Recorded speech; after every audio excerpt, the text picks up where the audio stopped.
Hey, everybody. Welcome back for another episode of Yolitics. We've got a familiar voice True. With us. Not the one you hear every week, No. but somewhat familiar. But hopefully. a wonderful voice. This is the great Teresa Woodard, filling in for the not so great Whiteley. I can say that because he's not here. Thank you so much, Jason. Thank you. It is wonderful to have you, as always. We're recording this early in the morning. This is early in the morning by my standards. It is somewhat for me, too. Okay. I normally work the late shift, so. Yes. Yeah. So that alarm clock instead of a little alcohol, we've both got coffee. Yes.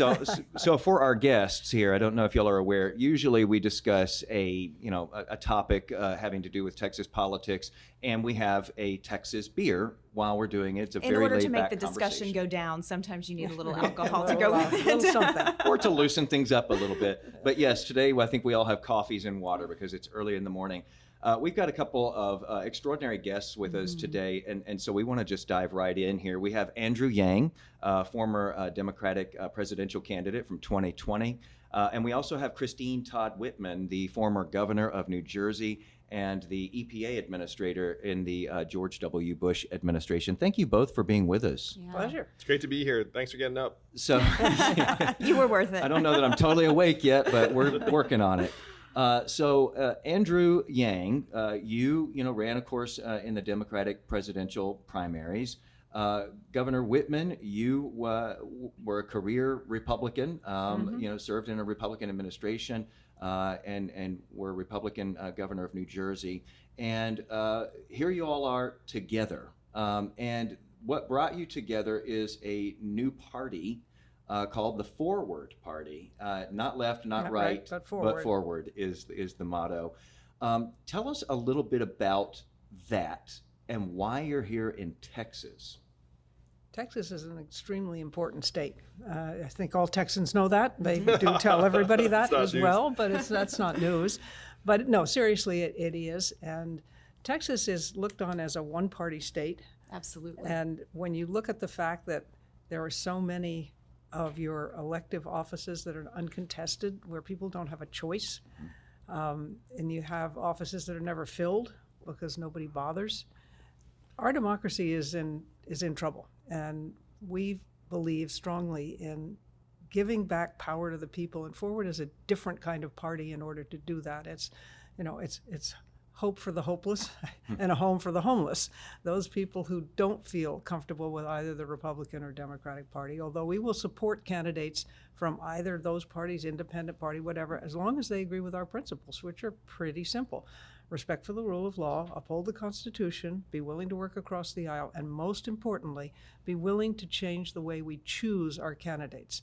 And that means working for open primaries and ranked choice voting, so that every vote counts. Even if you live in a very Democratic district and you're a Republican or vice versa, your vote's going to matter because everybody's vote counts. So real quickly there, you're saying that you will accept people from other parties. Like let's say there's an elected leader now, and they have a D next to their name or an R next to their name. You'll take them as long as they agree to your set of principles, and they don't have to necessarily put an F next to their name. Absolutely. We have people who are making that distinction right now as Forward Democrats or Forward Republicans because they get it.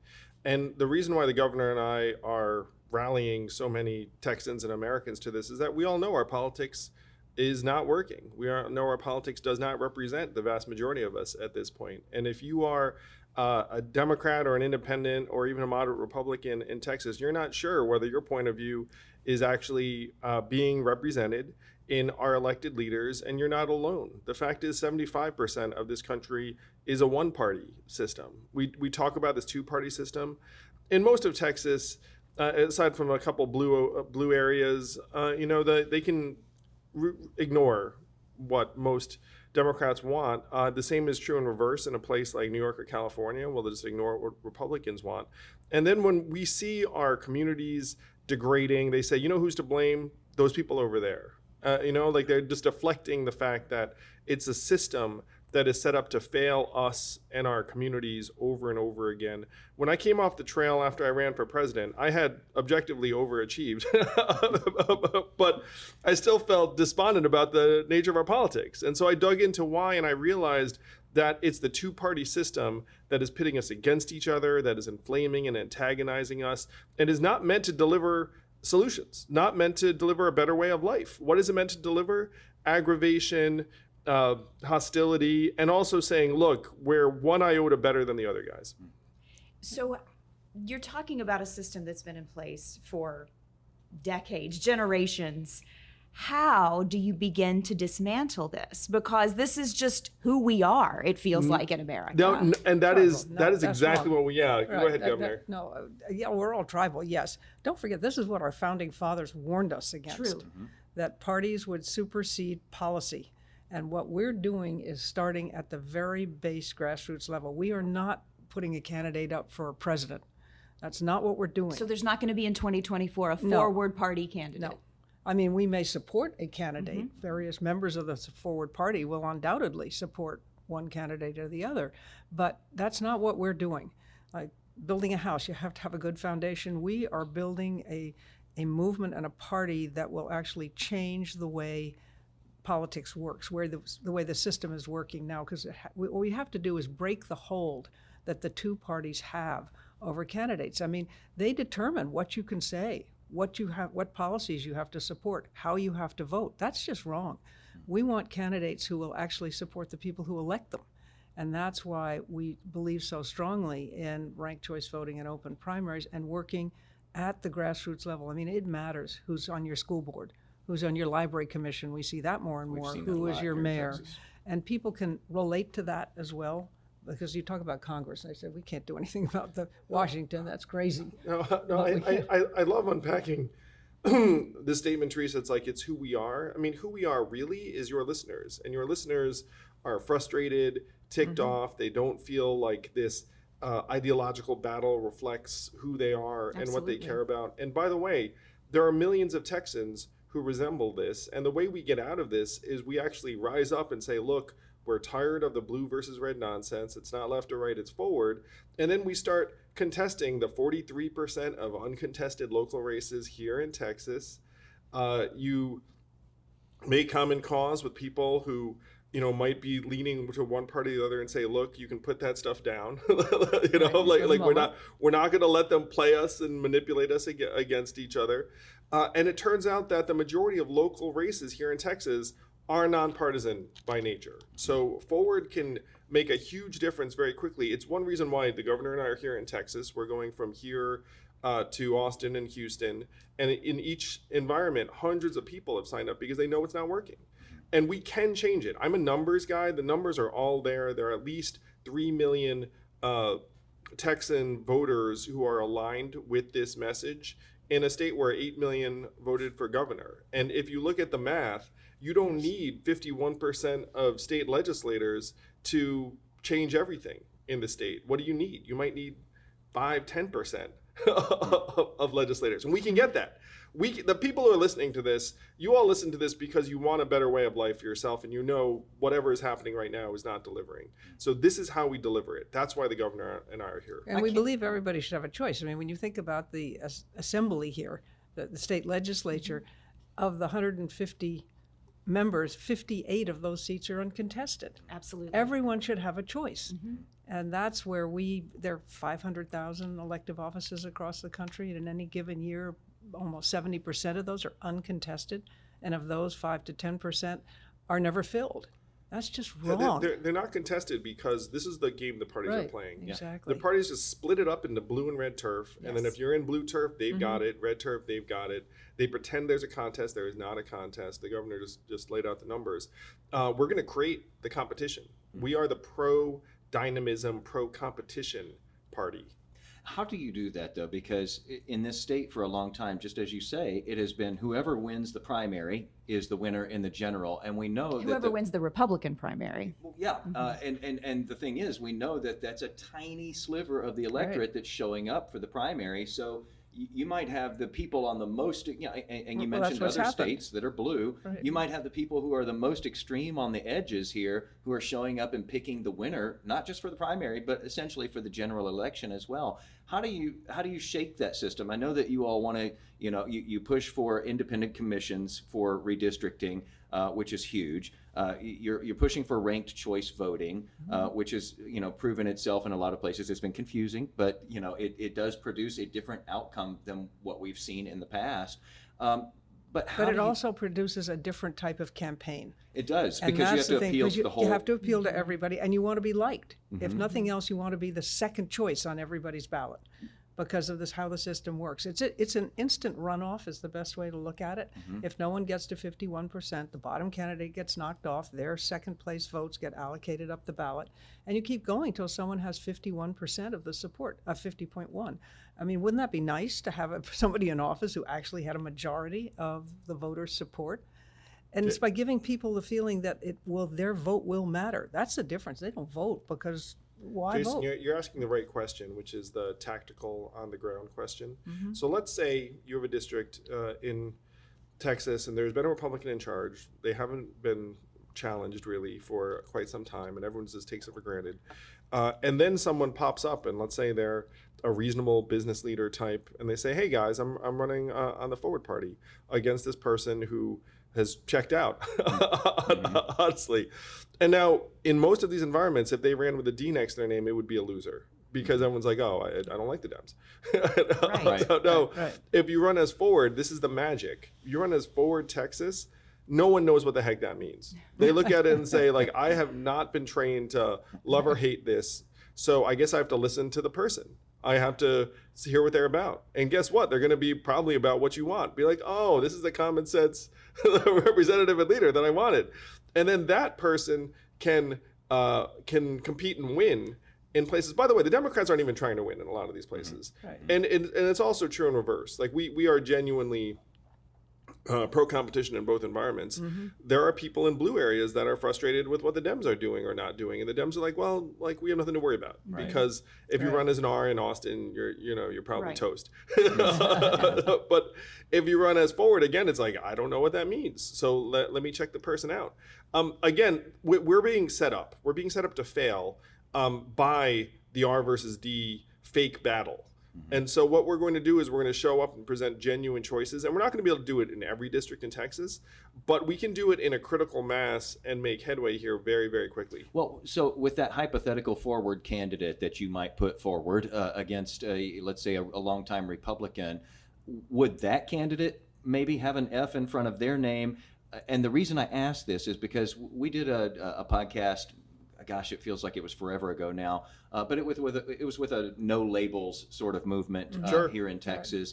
And they expressed to us how hard it was to get the infrastructure going to be a third party, to not be a D or an R, because they said the two parties had this so worked out that they get edged out by both of those parties and prevented from being on the ballot. Yeah, so that is what we're in the midst of changing right now. So the other reason the governor and I are here is to get people to sign up for the Forward Party of Texas so that we can be recognized as a major party. We're already recognized as a minor party here in Texas. But if we get critical mass of signatories, 82,000, very doable. We're already on the way there. So 82,000, and you're considered a major party in Texas. Yeah, and then you can show. By the way, is that online signatures, or people have to actually physically sign something? It's a little involved because the two parties make it hard. Imagine that. So if it was online, we'd probably be there already. No, it's in person. But, so there's a little bit of a rigmarole, but it's not that difficult. So if this interests you, go to forwardparty.com. No, actually, make that TexasForwardParty.org or .com. And check we'll have it out in the description for the podcast. Oh, please, that's so exciting. Just so we get it right. But I want to make something clear too, is that we are practical operators, where if someone running as a Republican in that district makes more sense, go for it. We could back them too. If it makes more sense for them to run Forward Party, great. Like, here's a dirty secret that everyone knows. You know what letter you put next to your name? Whatever you think will help you win. You know what I mean? Like, there are people who show up and just like, "Hey, what am I doing? What am I running as? I guess I'm running as this." And by the way, each party machine has that place on lock. Like, you show up to a blue zone, they're like, "Well, you're going to have to run as a Democrat." And then you've got layers and layers of hierarchy and seniority and special interests and money, and then just going to play the game. That's why we're all fed up. Well, we've seen that with changing districts here in Texas, where as the district changes, so does the longtime incumbent. representative. Right, Yeah, well, exactly. you know what? I've changed parties. Yes. I'm deciding I'm going to. For sure. Yeah, you need it. You can't do any of this without funding. Right. So where is your money coming from and what's your goal? Because clearly you cannot run a race without funding. You cannot run a candidate without funding. So we have a budget for the Texas, Yes. infrastructure rollout you're describing. The budget's about 1.5 million to get major party status. Now, people listening to this can react to that both ways, which is like that's either not much money or a lot of money, depending upon one's perspective. But you've hit the nail on the head, which is you have these two parties that have gamed it, and then to build an alternative is going to take some resources. But guess what? Me and the governor and Chris Novoselic of Nirvana and everyone that we work with are here for the long haul because we know that this system is not going to deliver by design. And we're raising money actively now, as is the Texas Forward Party. So again, people listening, if you go online. Someone and listening to this is rich. I can sense it. Somebody's rich. That This is person Texas. who is We rich. know they're rich. I mean, you've got Yeah. Jason Wheeler, you Yeah. know, who's the richest man in DFW. If that's true, we're all in trouble. But no, you're right. I mean, that's so you're raising at grassroots. Yes. And both of you are back in the fundraising game. Right. Oh yeah, it's good Yes, times. We're gonna get absolutely. in a rental vehicle and dollar for dollars Right. later today. It's the governor's favorite thing to do. I love it. Just love it. That's a joke. 'cause Yeah, it's really I not. hate it. I can tell you just Andrew's after, great at it. I'm terrible. but just after a few minutes of meeting you and talking with you, I could tell that you probably do not like that kind of stuff. I was lucky. I had somebody in my campaigns who did that. Yeah. I might close the deal, but I'm not good at the ask. So some people might think that you all are kind of odd bedfellows here, and I'm just curious, would the two of you, would you vote for one another based upon what you know about the other, and would you ever appear on a ticket together? Do you all plan to run again ever? I don't. Certainly. That was quick. Been there, Yeah. done that. No, thank you. Decisive. No, not You know me. what unites me and the governor is what unites a lot of people who are listening to this right now is love of country, desire to make things better for our kids and our grandkids, at least in the governor's case. And so You'll get there. I know. No, I mean, my kids are a little young. Little Though I young. got to admit, No. we're already scheming. We're already trying to incept them. Blink a few times and it will all be here. It's amazing how fast it moves. But I think me and the governor are perfect emblems of what Exactly. Forward is about, because we have never sat and tried to hash out policy discussions and differences. We probably don't agree on some Not a things, lot, but we for can sure. agree on the mission. Right. And on the fact, and by the way, this is what Texans want. You know what Texans want? Texans do not imagine that everyone's going to agree with them and that everyone's going to sit there and we're just going to do the same thing. But what Texans want is to have reasonable folks who have the public's best interest in mind to sit there, hash out policies based upon what actually is working and what people want. But doesn't it that- concern you that but- we see so many people who are tribal now and who say, burn it down. they're If not. it makes the other side suffer, burn it down. And I believe everything my candidate and my party says, and I'm not even going to listen to what anybody else has to say. There's a group of those, but That if you look undermines at it. registration across the country, the biggest party is the unaffiliated, the independents. Those are people that set a pox on both your houses. And I think one of the important things to know about Forward is the National Party is not going to devote and develop a platform in the traditional sense. We are going to have the principles, and then it's up to the state forward parties to adopt the platforms around the issues that are important to their state. Because what's important in Texas is not the same thing as what's important in New Jersey. And we want to have candidates who are talking to those issues that are important to their constituents, and that's what they'll represent. It doesn't mean that when they get to the legislature, they can't come together on the big issues that transcend a particular district or area. They will, and they can, because they're used to that kind of thing, because they're forward, because they believe in those principles. But they also are going to talk about what's really critical to the state. And that's what's going to be different. Because right now, I mean, I use this, Andrew's heard it before. Well, we've heard each other a lot before, a lot of the stories. But, after I won my re-elect as governor, I was asked to run for the Senate. Didn't really want to, but I said, okay, there's a lot of pressure on. I went down to Washington. I met with the Republican Senatorial Campaign Committee, and I was told in no uncertain terms, and that was the verbiage, was if you say one word about campaign finance reform, you won't get a penny out of us. Wow. And I said, okay, I'm out of here. I mean, that's not the way I operate. But that's what they do. This is what you have to toe the line. You have to vote this way. You have to care about these issues. The heck with what your constituents want. And in fact, they being the parties, don't really want to solve the big issues because they use them to excite their base, to get more of that base vote out. And that's what's so skewered our political system. Part of the sickness. That's where the sickness absolutely. begins. You have talked about ranked choice voting, nonpartisan primaries, independent redistricting commissions as sort of being the keys. Is there any state that's doing those things and doing them well right now? Or are you looking at all states and saying everybody needs to rethink things? There have been 3 states that have voted to get rid of their party primaries, Maine and Alaska, and then Nevada this past November. And in Alaska, you saw very, very immediate, powerful effects where Sarah Palin lost to a no-name state legislator named Mary Peltola. Would not have happened under a traditional system. But also Lisa Murkowski, the only Republican senator who voted to impeach Donald Trump, who was up for re-election in 22. And she fended off a Trump-endorsed challenger because there was no party primary. And so you already saw a legislator able to vote on principle and survive in a way that would not have been true for, let's say, the 10 Republican House members who voted to impeach Trump, 8 of whom did not make it back. And then that's in a system when the incumbent reelect rate is 94%. So everyone can see, it's like, okay, you go against the base, you're done. But if you get rid of the primaries, then the majority of folks can look at someone like Lisa Murkowski's vote and say, like, I can accept this person. Like, maybe I didn't love that vote, but there are other things to vote on. You hold up the Alaska example as a success. On the other end of that, you know that other people see that and it creates fear, and they go, "Uh-oh, we well, can't the parties have that do. come." Right. Yeah, Yeah, that's well, what the I mean. parties We're do. gonna Oh, lose absolutely. hold And of our they- power. Here in Well, Texas, but- that was talked about this but- year. Like, oh, let's and make sure some we don't states get to ranked some choice states voting. have passed legislation to prohibit ranked choice voting. I mean, that's the sad thing for Americans to think about. They're telling you, you can't make your vote count.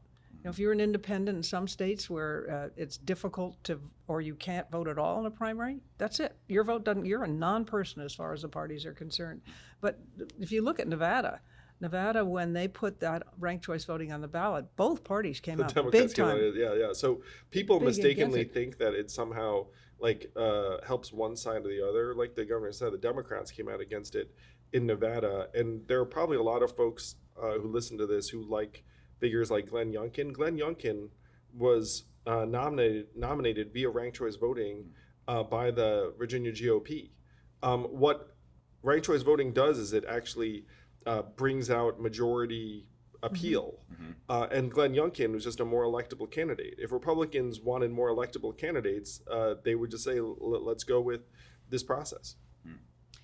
Well, I think it's fascinating, but I worry it's pie in the sky, Pollyanna. I mean, But we see it happening, and it happens in countries around the world too. Ireland has it. What were the other? There's several. Australia. countries. Well, Australia has mandatory voting, but still, you get the choice. I mean, and people, they like it. I'm actually going to reverse this and say this is overdue. We are overdue I don't for disagree. some kind of political Change. realignment. We need change. And I've looked at the history, I've looked at the trends. I mean, we have this 49% self-identified as independent. That's twice as high as it was when Ross Perot ran in 1992.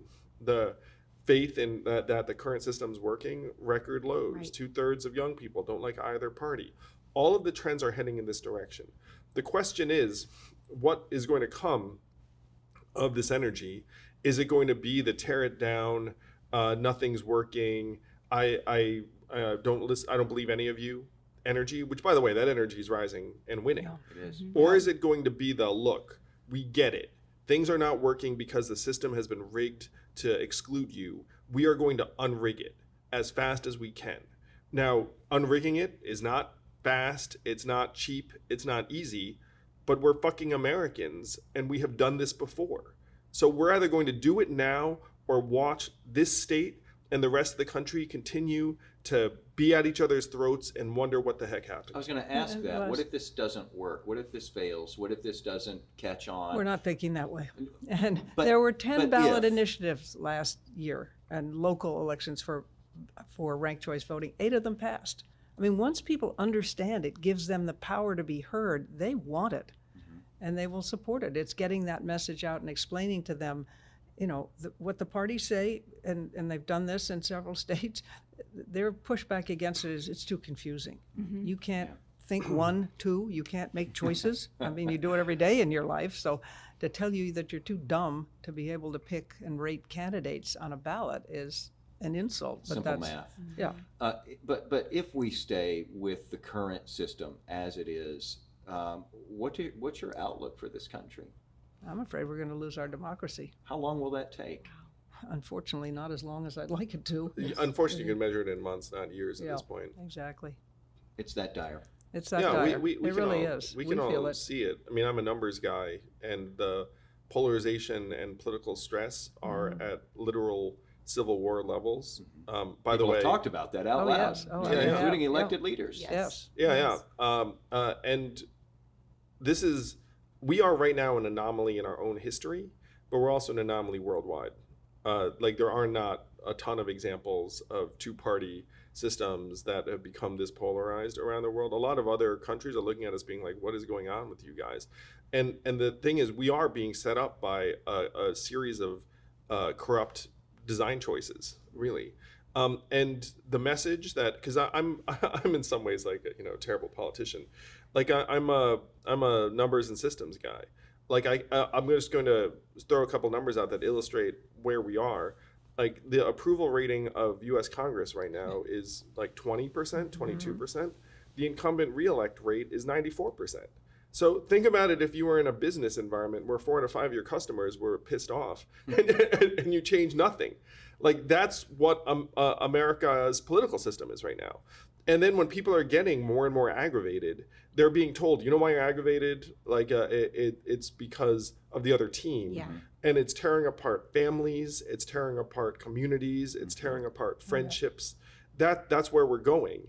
And the way to get off this ride to hell, honestly, is to change the political dynamic. So as people discover, it's like, wait a minute, like that's what I want.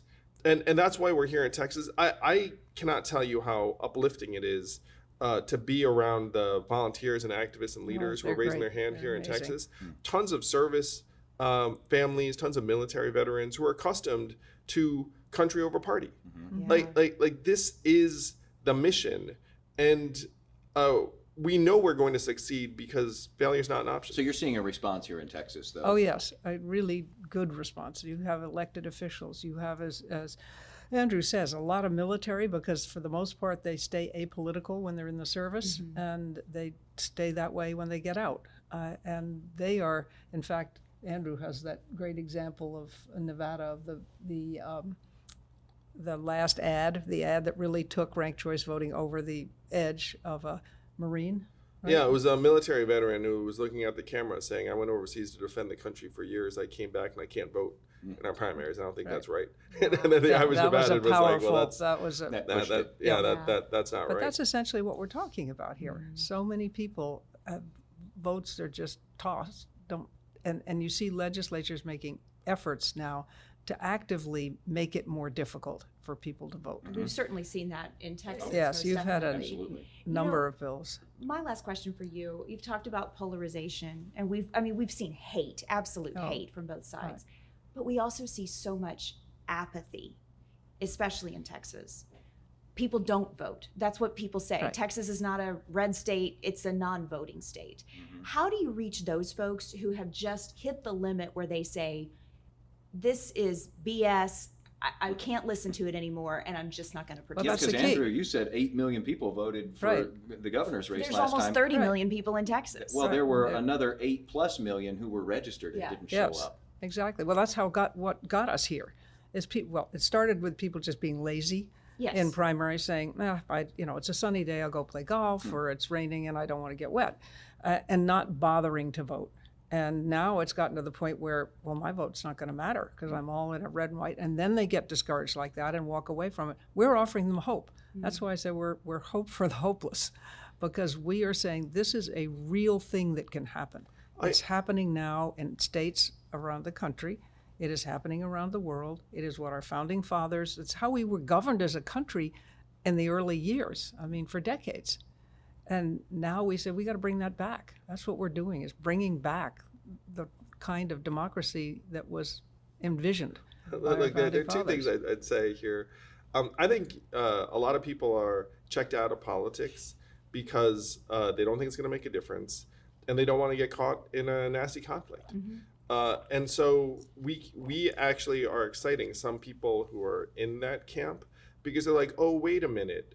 You don't want me to engage in a nasty conflict. You're actually about bringing people together and saying, like, the blue versus red stuff is noxious and, like, not what we need. But also, you're calling out that historically, if I had voted, a lot of the times it wouldn't have mattered because of the way the system is set up. Right. And so I have met, and the governor has too, met with people where a light bulb goes off, and they say, like, now this I can get excited about. Right. This I can get behind, because you're not asking me to hate someone. Yeah. You're not asking me to, like, defeat the enemy. You're asking me to unrig the system and make it so that and I've heard hundreds of times, it's like, wow, this is the first hope I've felt in a long time. Right. I will be amazed if you can actually make something succeed that's not preying on people's anger and their fear, because that's what it has become, it seems They like. want to get out from under that, though. Yeah. That's what every poll shows, that There's the a American swell people do not underneath. like this. They're and this is what your listeners who are wants about. to run? I mean, your listeners come here for that sense of solace and reason and perspective, and real discussions and real discussions. So that's why we're here, and that's why we need your listeners and every Texan who wants a better future to say, okay, this is our path out of this mess. Last question from me. How much will we see the two of you, or high-profile people with the Forward Party, in the next year here in Texas, and how likely are we to see campaign ads on the air that are from the Forward Party or candidates? How many of those might we see? Our plan is to recruit goals, dozens of candidates around by the state 2024. in this cycle. And then we're going to campaign with and for them and help them succeed. I'm moving to Texas. I'm not kidding. I'm not. You almost made news there. Come on and join Bury the us. lead. But we We'll are probably be here a lot. we are practical long-term builders, and we're going to win offices here in Texas, and we're going to celebrate those victories. So you're going to see more of me, the governor. I just keep saying Chris Novoselic of Nirvana because he just joined the board last month, and I'm still jazzed about it. Yeah. How could you not be? But there are new people joining Forward all the time. We have exciting announcements around the country. We just got a mayor in Florida. We have some more people switching next week that are going to be newsworthy. And this is what America wants. You're going to have to wait. But we had four. Such a good tease. Well, no, we had when four might they- Democratic senators who in Nevada who have become Forward Democrats. Democrats. There are, 3 of them are Latino. Oh, interesting. Yeah, we have people from every walk of life. So y'all are going to be making news very soon, and doesn't it just? I said that was my last question. Doesn't that build momentum as you start? He does this all the time. I by the do way. this all the time. I promise this is the last one. Does that momentum sort of build on itself, though, when you have people who start to join on, and then it reaches a critical Well, when people mass? talk about it, I mean, every one of your listeners is an influencer. Even they may not think of themselves that way, because people, the old adage, all politics is local. It does matter. If you've heard something today that you like about Forward, tell your friends to take a look at this. See whether this works for you. And that's how you get the word out. I mean, we'd like to have 45 candidates by 2024. In Texas. In Texas that are either Forward Democrats, Republicans, or Forward Party candidates themselves, and working toward these ends. But that really works. Word of mouth really does work. I'm really done now. I promise. Because I know they're that, taking a sigh of relief. well, you all have to get to a brunch, and Yeah. we don't want to interrupt. I mean, you're here to do real work on the ground, and that is signing people up, talking to people, getting them to listen, maybe raising money. Yeah. Always. You know. That's Andrew. Again, we're practical builders. The numbers guy. The numbers guy. Andrew Yang, former presidential candidate in the Democratic Party, and former New Jersey Governor Christine Todd Whitman. Great conversation. Both with the Forward Party now. And again, we've got more information in the description here in the podcast if you want to know more or want to get involved. Thank you guys both. so much. Thank you for guys. having us. Forwardparty.com.